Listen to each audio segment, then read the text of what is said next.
সবসময় হিংসাকে এড়িয়ে চলতে হবে এবং অন্যের ক্ষয়ক্ষতি করব এই মনোভাবটাকেও এড়িয়ে চলতে হবে। কারণ হলো এগুলো দৈব বিদ্যা। আপনি হয়তো ভাবছেন কেউ এটা বুঝতে পারছে না, কিন্তু আপনি যে বিদ্যা দ্বারা পরিচালিত হচ্ছেন সেই ঈশ্বর কিন্তু কর্মফলদাতা। আপনার কর্ম অনুযায়ী ভগবান প্রত্যেকটা ফল দেবে।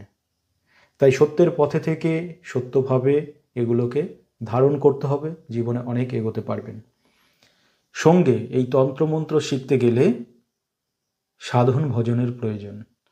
আমি এমনও তান্ত্রিকের কাছে গেছি, তারা মন্ত্র জানে কিন্তু সাধন ভজন করেন না। তো আমি বলি যে আপনি কিছু মন্ত্র জপ করুন, সাধন ভজন করুন, তারা জানেই না এগুলো কী জিনিস।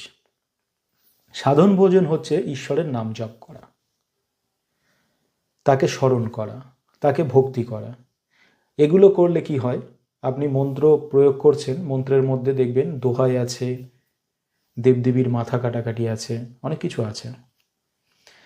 তো এই বিদ্যাগুলি যখনই আপনি প্রয়োগ করবেন, যদি আপনি সাধন ভজন না করেন, আপনার মধ্যে সেই শক্তি না থাকে, পাওয়ার না থাকে, প্রত্যেকটা জিনিস কিন্তু কর নেয়।